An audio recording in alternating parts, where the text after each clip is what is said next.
say, when I'm going through depression, if you would give me a balloon of helium promises, I would keep shouting, but I don't want to learn sound doctrine. So I want to shout, but I don't want to learn anything. Nobody is talking about the hands that are contaminating the atmosphere.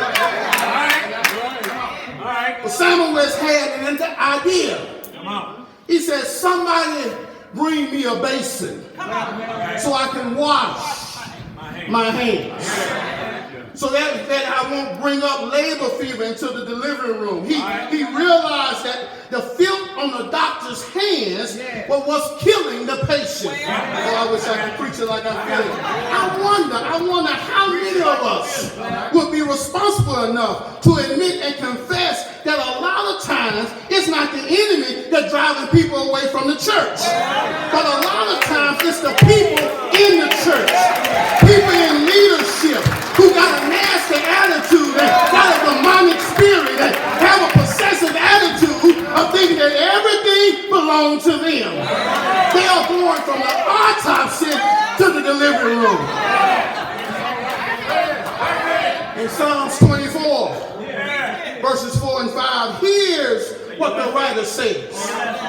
He who has clean hands and a pure heart will receive blessings from the Lord. Now there's something that I would have to look at about what David said, because I can understand a pure heart. But David, what do you mean I gotta have clean hands? Maybe, church, he understood something that took Samuel years to understand. That if in fact you're going to be a worshiper, you're going to be a leader, you're going to be an officer of the church, you're going to be a pastor, it's not just about having your heart in the right place, but you must have your hands touching the right thing.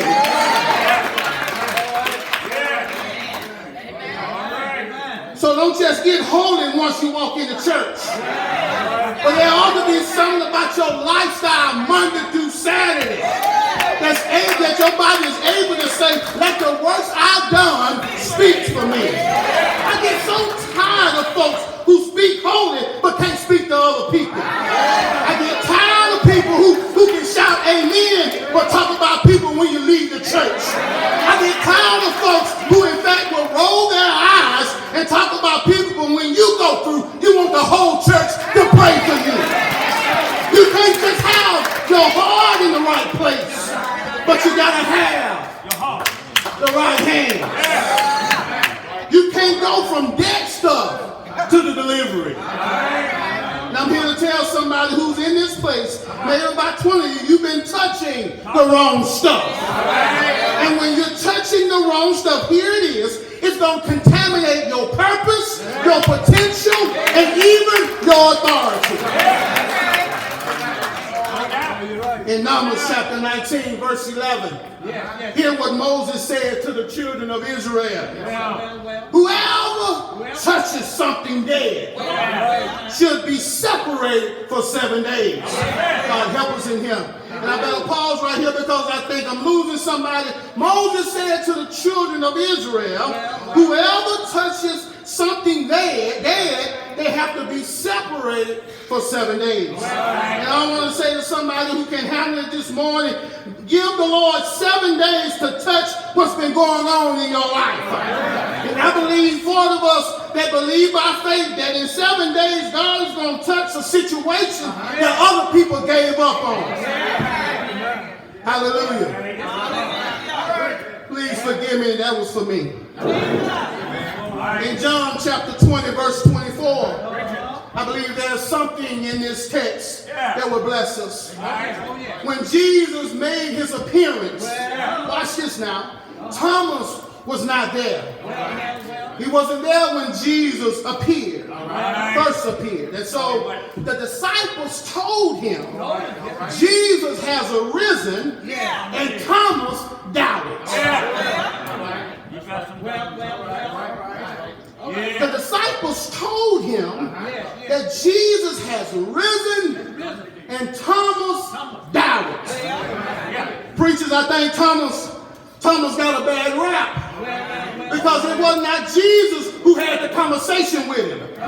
It was the disciples he doubted.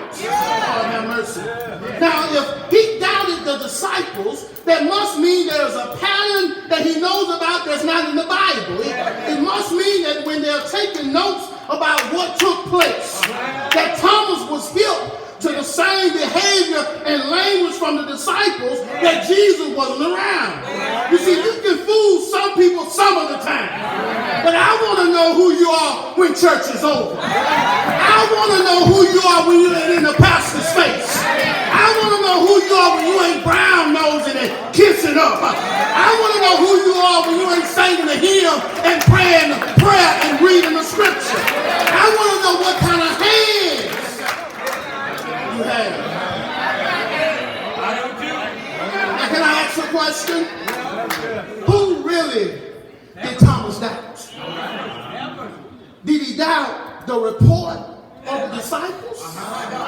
Tell it. Because up to this moment, Jesus has not spoken to him. And if I can't pause for a second, you can't believe everything church folks tell you. Sometimes you have to find out for yourself that what they're telling you, truth is in it. But I think I lost my point. Let me come around the mountain because I believe you think I lost my point. Some of y'all are saying I was with you, preacher, in Vienna.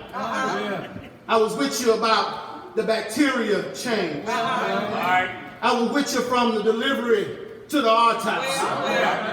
I was with you, but now I'm looking at the Bible and I'm looking back at you. I'm looking at the Bible, looking at you, and I got a problem, preacher. I realize that you can preach it for the day, but come on, help a brother out. But keep your Bible jar in John. I only have one point. I wish I had a better sermon, but I only have one point. That's in verse 26.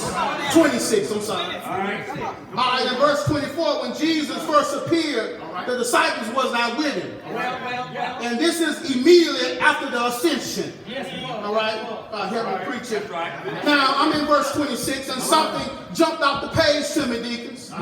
It says, but a week later. All right, put a footnote there and let me bring the notes back from the early portion of the discussion. Okay, if you ever touch something dead, so that there is not a transfer from what is dead into what is life, there needs to be a period of a week before you can touch anything else. And the text said, and a week later, Jesus shows up to Thomas. Oh, I wish I had a praying church. Now, Jesus identifies himself a little differently now than what he did to give credit for. 3 times in the Bible, he describes himself as the great physician. Now, he's not calling himself as a healer, but a doctor. And now, because he is a doctor, I have to hold him at a different kind of standard. Now, I'm in verse 28. Here's where I have a problem. He comes throughout the grave after having 9-inch spikes in his hand, having a soldier's spears in his side. Watch this now. And he has not gone through the process of coagulation, which means he still has not healed from what wounded him. But that's not my problem. It shows me that even though he's divine, he's also natural. Don't tell me, as anointed as you are, church, that you ain't never been hurt. But I need some people in here that can say, I love God, I got it in my heart, but there's some stuff I've been hurt by that I still got some wounds from. And some of y'all acting like you never been lied on, you've never been backstabbed.